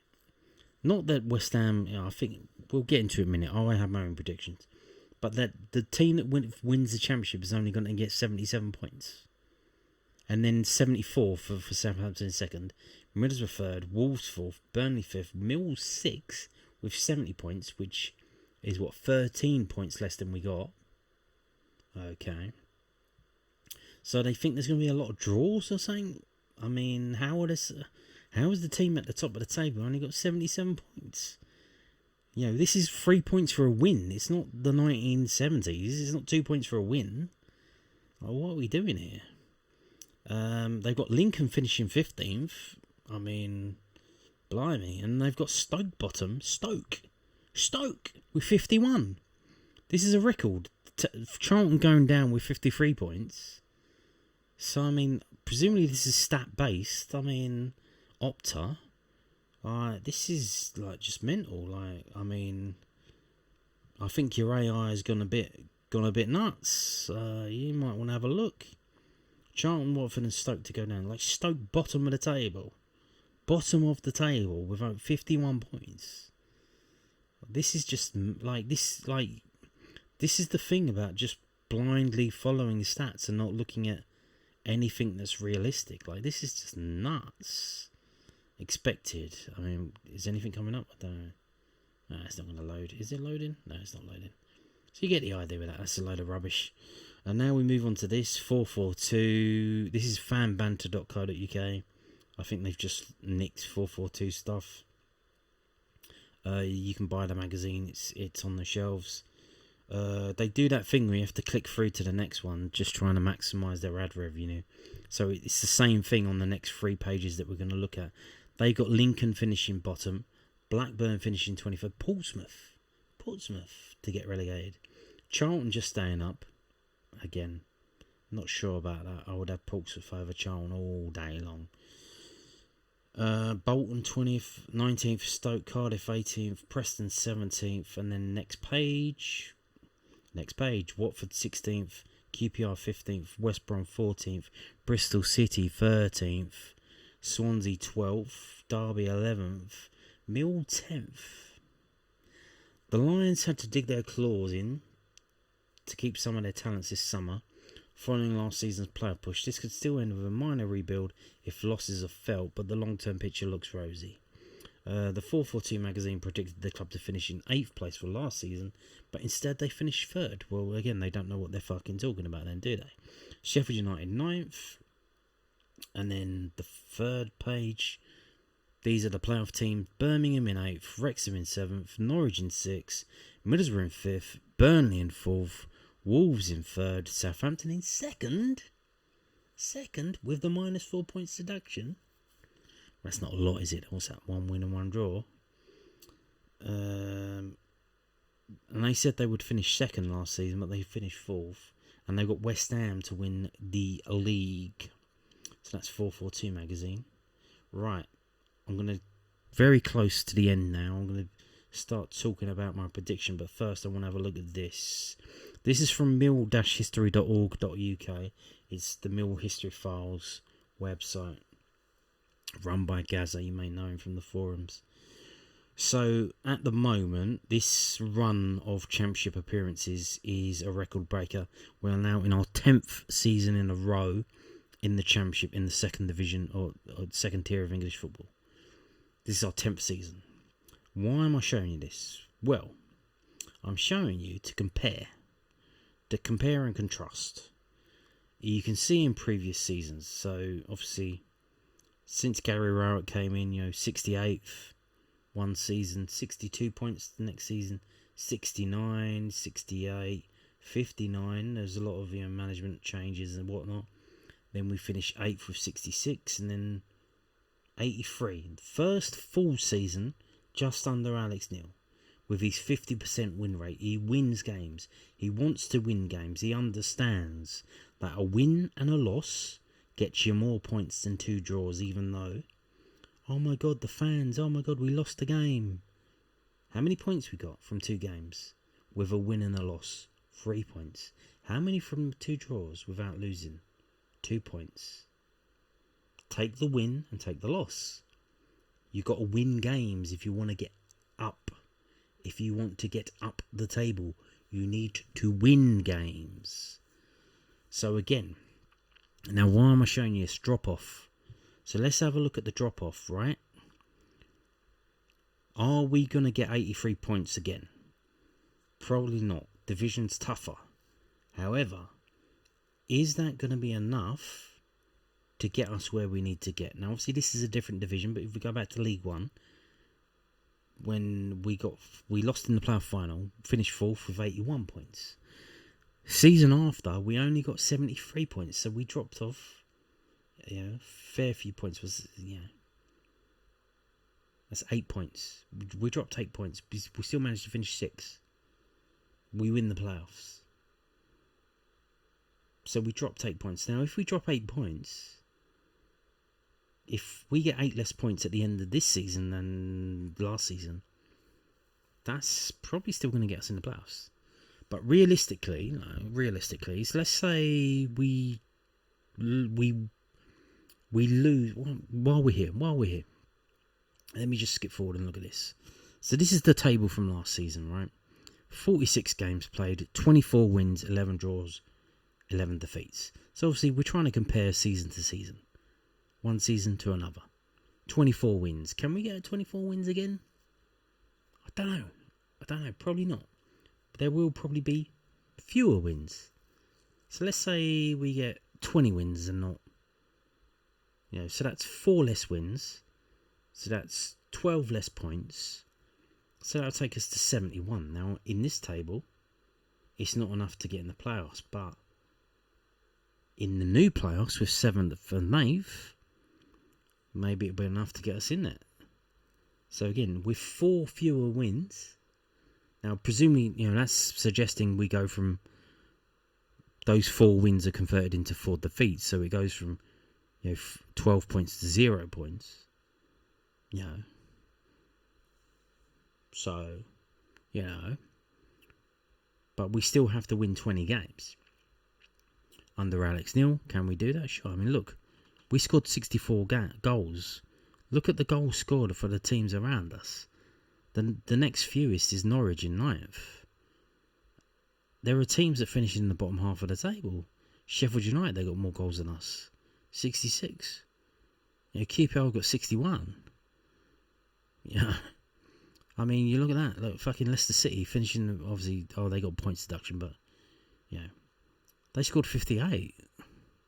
They scored 58, which isn't far off our 64. So, but, I mean, 24 wins, that's going to be a big step up, trying to do that again. But going back, so the drop-off, what is the drop-off that we can expect?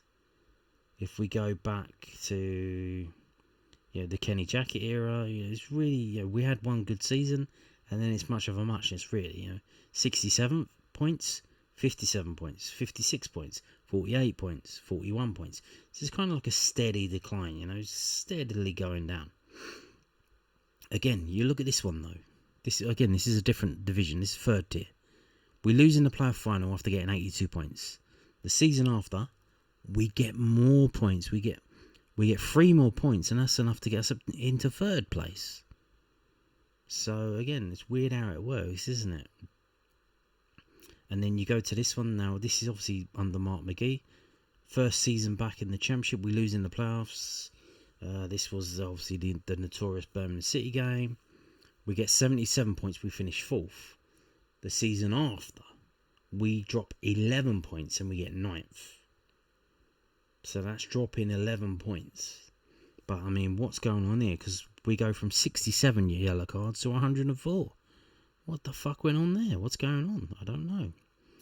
Was it a retaliation by the authorities for the Birmingham City situation? How comes we got so many yellow cards? An extra 40 yellow cards? Are you serious? How does that work? They're trying to fuck us. They're trying to fuck us. They're trying to fuck us. They're trying to get us relegated. And it took a while, but it did eventually happen. But you can see here. So look, Championship 04-05 finished 10th with 66. Massive drop off. We dropped 26 points. End up getting relegated. So in terms of dropping points, now obviously it's kind of hard. We can't compare it all the way back because obviously it was only 3 points for a win since 1980 or 1981, wherever it was. So I think you can see it there. Look, there's a clear difference there. Yeah, but I mean, again here, lost in the playoffs, much like this season. 73 points, finished 5th under Bruce Rioch. So presumably this was the Brighton, presumably. I think the following season we dropped 12 points. So much like I just said, we dropped 12 points. We ended up finishing 15th. Okay, and here 93-94 losing the playoffs. This was what, Derby. We finished 3rd with 74. Season after, we dropped 12 points. 62, finished 13th. So again, it's not beyond the realms that we could finish in that mid-table. But it's going to take a lot, It's going to take probably like dropping season to season, dropping probably like 15, 16 points.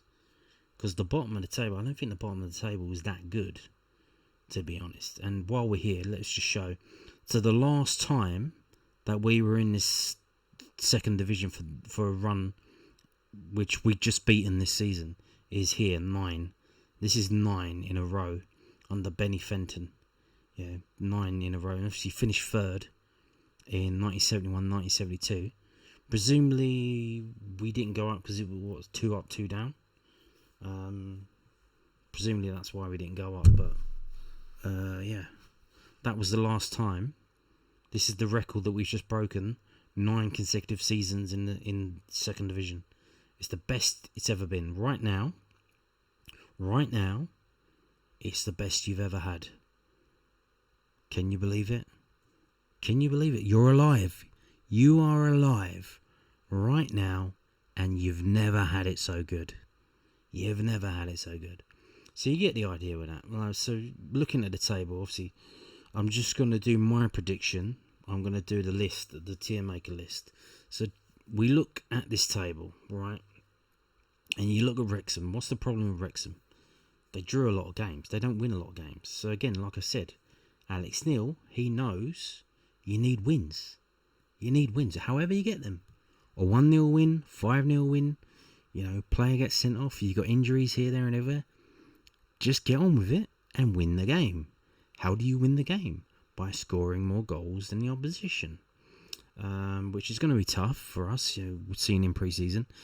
But hopefully, again, the defence is strong.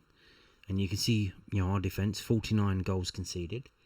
Comparable to, Coventry with 45, Ipswich 47, and Middlesbrough with 47. So our defence is top 4. Top 4 defence.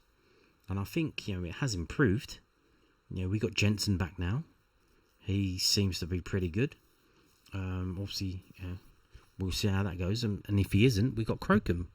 And he's pretty good, because most of these are under him. So, we'll see how we get on. But, looking at the other teams, Charlton, Blackburn, West Brom just above relegation, Portsmouth, Stoke.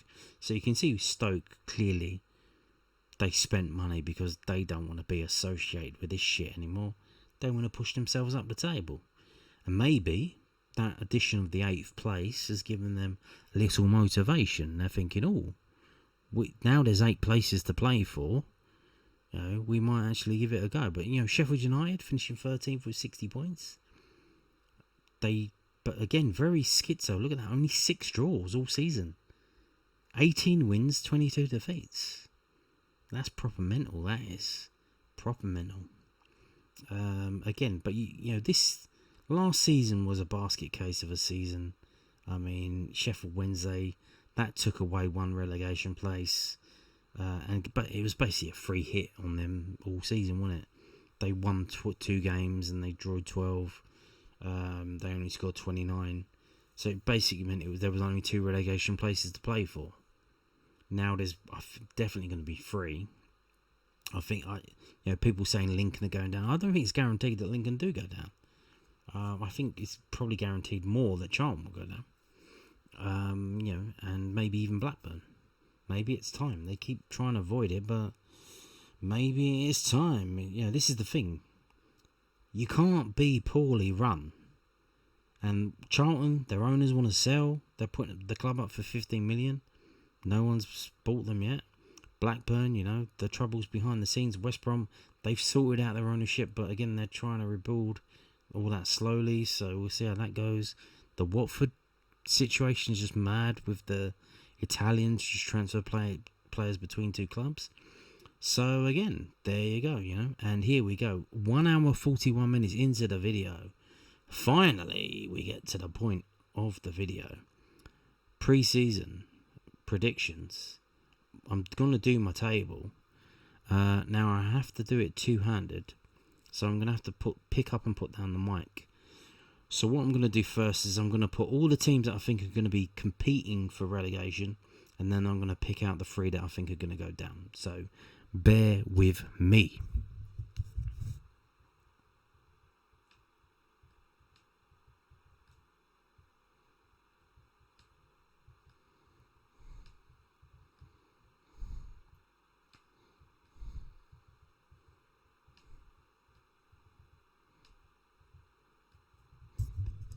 So, yeah, there you go. I mean, there's the 6 teams that are going to be there or thereabouts, in my opinion.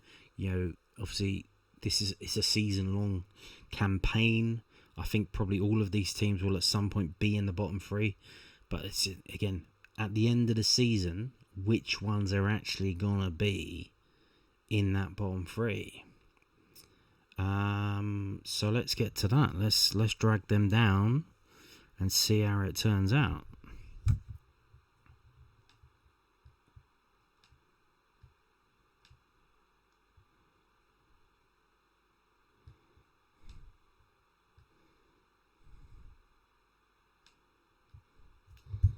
So, yeah, there you go. I've got Charlton finishing bottom, 24th place. Lincoln 23rd. Watford 22nd. Blackburn 21st. West Brom 20th. And Preston 19th. I need one more team to fill that up to finish 18th. And let's have a look. Who do I think will finish 18th?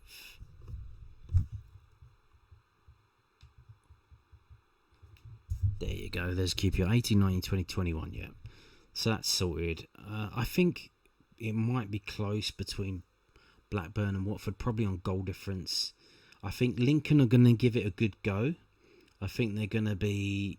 They're not going to be, at the bottom all throughout the whole season, but I think they'll be mid-table, and then they'll drop down as the season goes on. Yeah, I think it's going to be tough for them. Obviously, again in January, they won't be able. I don't think they'll be able to reinforce. Whereas I think the other teams will be able to. I think West Brom will be able to. Preston will be able to. Blackburn could do if the owners pull their arse out, and QPR as well. So. And the thing with Watford, how many managers are they going to have this season? 1, 2, 3, 4. It's pretty nuts what's going on there. And again, like I said, the negativity builds up year on year with teams like Blackburn, like Watford, where they're not really doing anything, and then they're just struggling year on year, and there comes a point where the teams that come up, they're going to be well run, they're going to be getting crowds, they're going to be positivity, and they'll just finish above you and they'll knock you down a peg or two. So there you go. So yeah, man, let's get on to that now. So the bottom half of the table, so the teams that might be there or thereabouts, but eventually they're going to finish in the bottom half of the table. So 13, 14, 15, 16, 17, I did get 5 teams to fill up the bottom half of the table.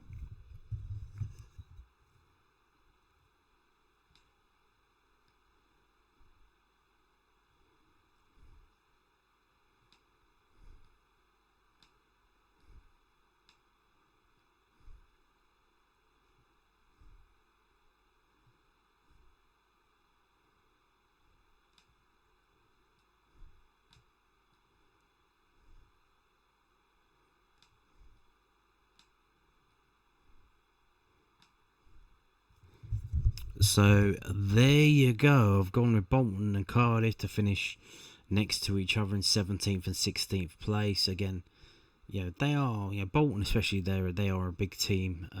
They have the ability to put things right. Obviously, signing players, brought in a couple of players from Wrexham, clearly making the moves. Obviously, based in the Manchester area, so they should have, plenty of options to bring players in. They will, it'll be an attractive place to go and play football. Cardiff, see, big team in Wales. I think they're coming up. They're doing things right now. They've got the situation with the guy who died. That's now gone away. So they were hoping on that money coming in. They went. I think they were suing. They had to pay the transfer fee even though the guy died, and they were suing to get the money back because they didn't want to pay it, and that was going on and on and on. And it's eventually the same year that after CAS ruled, and it's ruled even though it ruled against them, it's put a line under it, and then wouldn't you know, they get promoted the year after. So huzzah, move on. Let's all move on. Let's obviously remember the tragedy of the guy who died, but let's move on and learn lessons from that.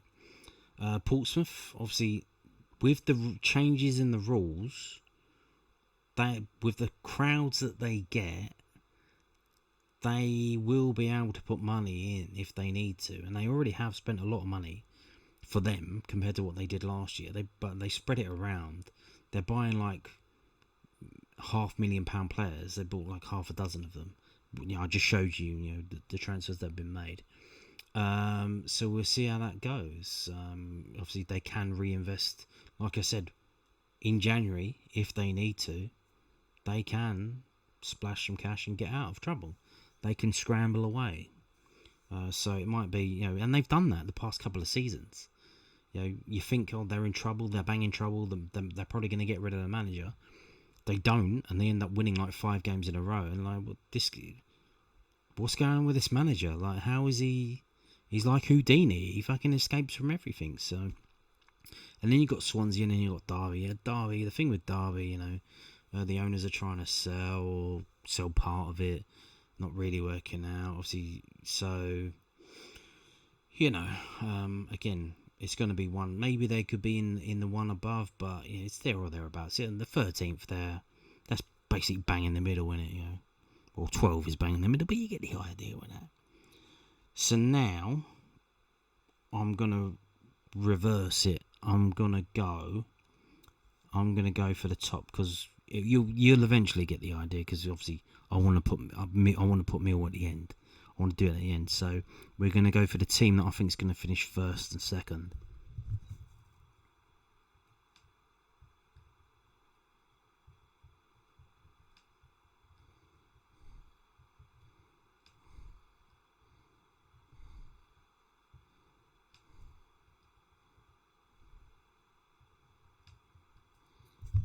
So yeah, there you go. I am a Mill fan through and through, and I think West Ham United will win the division. I think Middlesbrough will finish second. A lot of people saying Wolves. I'm not convinced about Wolves. I think they're going to be very good. You'll find out where I put them in a minute. The thing with West Ham, obviously there's a lot of turnover at the club. There's a bit of boardroom stuff going behind the scenes. But I think the fans are genuinely excited about playing a division where they can actually win some games. And they'll be buzzing. That the momentum will be buzzing. And if you just do a bit of quick maths, obviously we're Millwall. We struggle against these teams at the bottom. We struggle against them. We struggle to win. Portsmouth, did we lose twice to Portsmouth last season? We drew with Leicester. We're struggling against these teams. We don't put them away. Except for Charlton, we always beat them. The thing with West Ham, the cup game the other day against Portsmouth at home, that they were losing. And then at the end of the first half, they scored 2 goals in 2 minutes. I think they have levels that they can step up to. So obviously it's going to be a lot tougher. Last year they had 38 games. This time they got 46. That's a lot. It's 8 extra games. Your old Saturday, Wednesday, Saturday. But if you do the maths, let's take the bottom half of the table that we struggle against. It wouldn't surprise me if West Ham beat them home and away. A lot of these teams, maybe not all, but let's say 12. So 12 teams, if they beat them home and away, that's 24 points or 24 wins. That's what we got last season. Obviously, realistically, that's not going to happen. But let's say they get 19. And then you add in the results from the top half of the table. I mean, you're looking at a lot of wins for West Ham. So, we'll see how we go. But, they stepped it up against Portsmouth. And now, obviously, maybe that means Portsmouth are shit and they're going to get relegated and not finishing where I put them, 15th. But I think West Ham, if not winning the league, probably finishing second. And Middlesbrough, they just had Hayden Hackney, got voted the best player in the division somehow. Sold into Everton. Go on then, fuck off. You want to leave? Leave. You go. And then they've spent some money on a striker and a goalkeeper. They bought Will Lancashire, who from Tottenham, who was on loan at Oxford and scored double figures for Oxford last season. And they brought him into their team, which is presumably going to be better. So presumably he's going to get a lot more goals. And goals win games, as we've seen. And they've let a lot of their older players go. Just to leave on a free or whatever, you can go. So, it wouldn't, again, I think they're going to be up there. And it wouldn't surprise me if they finish second. So now, we go, what are we going to do now? I'm going to do third and fourth.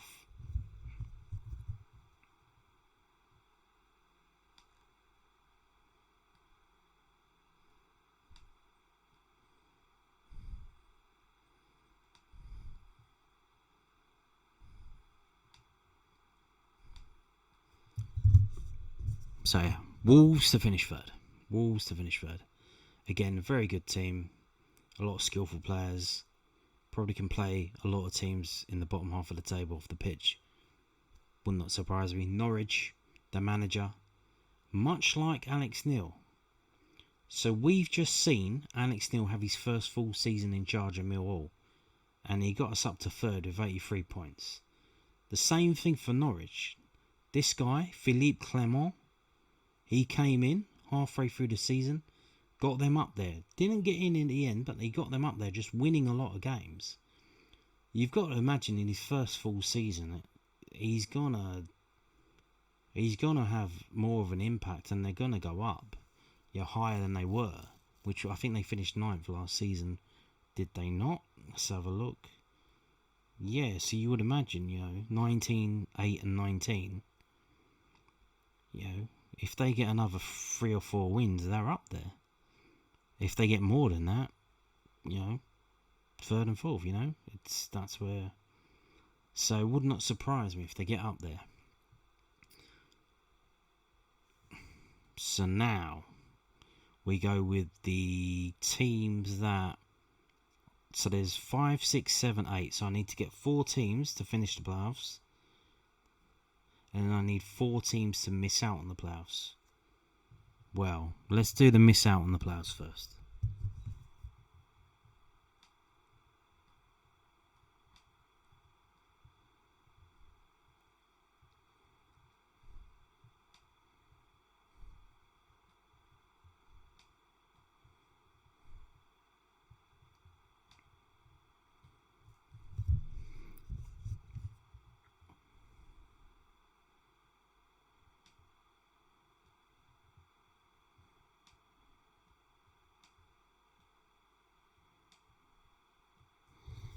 There you go. I mean, you see me moving them around. It's much of a muchness.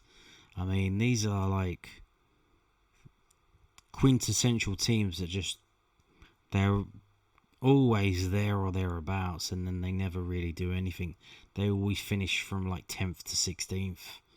I mean, Bristol City, they got into the playoffs that one time, and it's been a nightmare for them ever since. They've made a lot of wholesale changes behind the scenes. A lot of players have left. Very weird things going on. There are a lot of disciplinary problems behind the scenes. They were charged by the FA for failing to control their players a few times, most notably against us with that little situation. Birmingham, obviously they're huffing and puffing. They got all this money, but they're trying to build a ground with like a few chimneys or something. They're building a weird looking ground. So obviously they've got to spend money on that. So how much money are they going to spend on the team? Who knows?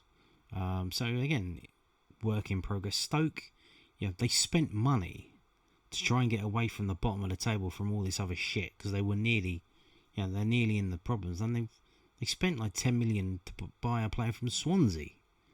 And look what I've got them finishing 2 places above them in 12th. And Swansea in 14th. So, again, that's what the money they've spent will do. Just get them a few places up the table, which I'm sure they'll be happy with, Again, change their logo to look like Brentford. Pretty weird. They got a pretzel. Do they like pretzels in Stoke City? Why have they got a pretzel on their logo? I don't know. Did they have pretzels in 1863, David? I don't know, by the way. I don't know. Yes, I mean, Sheffield United, again, they got good players, they got a good manager, but, I mean, again, the quality, Gus Hamer, that was their quality, and he's gone. Now, can they bring in quality to replace him? Who knows? Obviously, they're going to try and probably not buy someone using less money, who hopefully can be as good as him, but you never know, obviously. And again, with these teams like Sheffield United, maybe they can get a loan in, Chris Wilder, maybe he knows people. In Sheffield, it's in the middle of the country, central middle, really, sort of. So maybe they can get some loans in from Premier League teams, who is obviously, they are, 2 weeks behind everyone else, so we'll see how it turns out. So, Millwall still on the board. Mill are still on the board. So where are they going to finish then? Where's Millwall going to finish? We'll find out as I put them in now.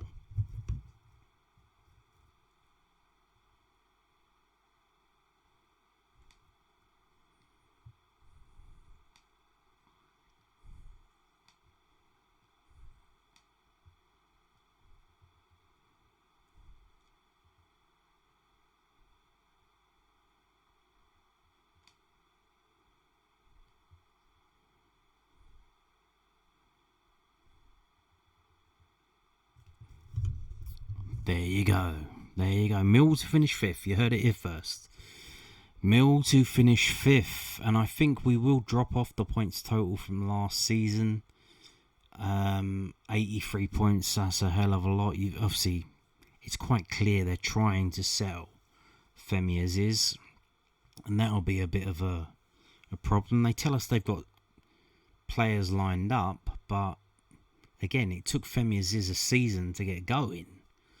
Obviously, it's taken Camille Negley a season, so maybe Camille Negley can be the star man who helps us win. But, he took a shit penalty the other day, so comme ci, comme ça, it comes and it goes. So we'll see. But, again, I think we will not get as many points as we did last year. But I think that's because the teams at the top 2, I think West Ham could potentially get up to 100 points. And then Middlesbrough, maybe around the 90-point mark. So the teams below them, I think, 70 points, maybe 72, 73 will get us into 5th place. So there you go. So let's have a look at the table. This is my prediction for the season upcoming. West Ham United 1st, Middlesbrough 2nd, Wolves 3rd, Norwich 4th, Mill 5th, Southampton 6th, Burnley 7th, Wrexham 8th, Birmingham 9th, Bristol City 10th, Sheffield United 11th, Stoke City 12th, Derby County 13th, Swansea City 14th, Portsmouth 15th, Cardiff 16th, Bolton 17th, QPR 18th, Preston North End 19th, West Bromwich Albion 20th, Blackburn Rovers 21st, Watford 22nd, Lincoln 23rd, and Charlton Pathetic 24th, bottom of the table by at least 5 points. Difference from Lincoln. So there you go. And on that note, finally, after 2 hours, I am out of here. Bye.